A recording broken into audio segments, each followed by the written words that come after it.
कि आखिर चुनाव आयोग की मिलीभगत भाजपा की सरकार से है या फिर चुनाव आयोग ही पूरी भाजपा है।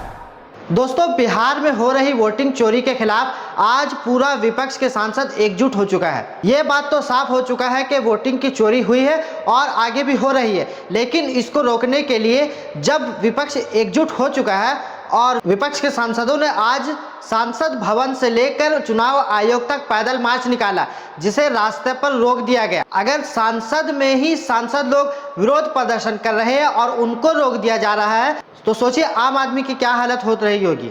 सवाल यह है, क्या वोटिंग चोरी हो रही है? जवाब यही है कि वाकई में वोटिंग की चोरी हो रही है। अगर वोटिंग की चोरी नहीं होती तो जिस तरह से राहुल गांधी ने अब प्रेस कॉन्फ्रेंस करके पूरा सबूत दिखा दिया, उस तरह का सबूत आखिर चुनाव आयोग दोबारा क्यों नहीं दिया? अगर चुनाव आयोग सही था तो चुनाव आयोग को जवाब में देना चाहिए, लेकिन नहीं। और जब आज विपक्ष के सांसदों ने विरोध प्रदर्शन करने के लिए मार्च निकाला सांसद भवन से लेकर चुनाव आयोग तक, तो रास्ते में उन्हें रोक दिया गया और सांसदों को गिरफ्तार कर लिया गया। ये राहुल गांधी का आप वीडियो देखिए। वो एक्चुअली बात नहीं कर सकते हैं, रियलिटी ये है, क्योंकि सच्चाई देश के सामने है। और ये जो लड़ाई है ये राजनीतिक नहीं है, ये कॉन्स्टिट्यूशन की लड़ाई है, कॉन्स्टिट्यूशन को बचाने की लड़ाई है, वन मैन वन वोट की लड़ाई है। इसीलिए हमें साफ प्योर वोटर लिस्ट चाहिए। राहुल गांधी ने कहा कि हम इंडिया गठबंधन के सांसदों के साथ चुनाव आयोग से मिलने जा रहे थे और उन्हें रास्ते पर रोक लिया गया।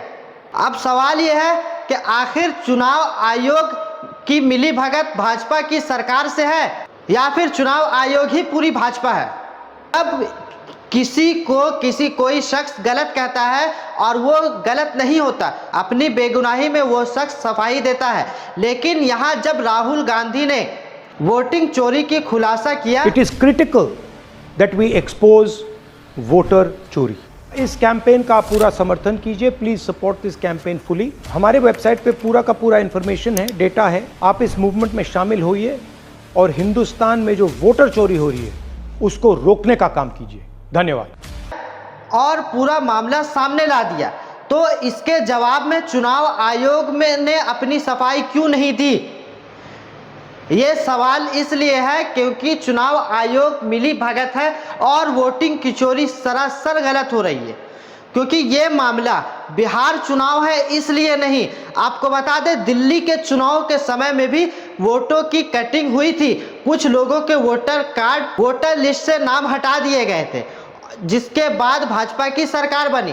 क्योंकि जितना अरविंद केजरीवाल ने दिल्ली में काम किया था, पूरे भारत के लोग ये अनुमान लगा रहे थे कि दिल्ली में केजरीवाल को हराना नामुमकिन है, लेकिन भाजपा ने वोटिंग चोरी करके इनको हरा दिया।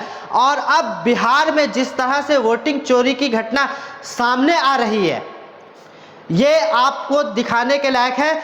आप ये देखिए कि चुनाव आयोग के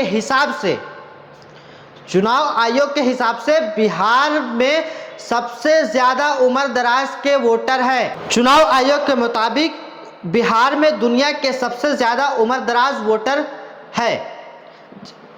नाम बता दे रहे हैं, मंजू देवी, उम्र 124 वर्ष। मंजू देवी जिनका नाम वोटर लिस्ट में है, कहां से आए भाई, कहां से आए? चुनाव आयोग इसको स्पष्ट करे। आशा देवी उम्र 120 साल।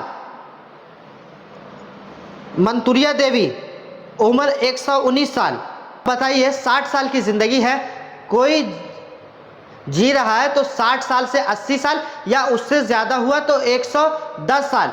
100 साल भी मुश्किल से लोग पार कर रहे हैं, 100 साल भी मुश्किल से लोग पार कर रहे हैं। अब सवाल यह है कि एसआईआर ने इसकी जांच की थी या एसआईआर जानबूझकर ऐसे वोटर लिस्ट बना रहा है या जानबूझकर ऐसे वोटर लोगों के नाम जोड़ रहा है जिससे भाजपा को फायदा हो? आखिर कब तक चुनाव आयोग भाजपा के साथ मिलकर देश को धोखा देता रहेगा? आपको बता दें, भाजपा के लोगों से न किसान खुश है, न देश की जनता खुश है, न युवा खुश है, न बुजुर्ग खुश है, न महिलाएं खुश है। क्योंकि महिलाएं सुरक्षित नहीं है, छात्रों को उनका हक नहीं मिल रहा, युवाओं को रोजगार नहीं मिल रहा। तो फिर भाजपा से खुश क्यों है? तो फिर भाजपा से खुश कौन है? चुनाव आयोग। क्योंकि चुनाव आयोग के बदौलत ही ये भाजपा के लोग भाजपा सरकार बनाती आ रही है और अब ये खुलासा सामने हो चुका है। अगर नहीं है तो फिर चुनाव आयोग सामने आकर स्पष्ट करे कि वो भाजपा से नहीं मिली है और ये जो SIR वोट कटिंग का धांधला चल रहा है ये बिहार में बंद करे, पूरे देश में बंद करे। हमारी वीडियो आपको अच्छी लगी हो तो हमारे चैनल को सब्सक्राइब जरूर करें। धन्यवाद।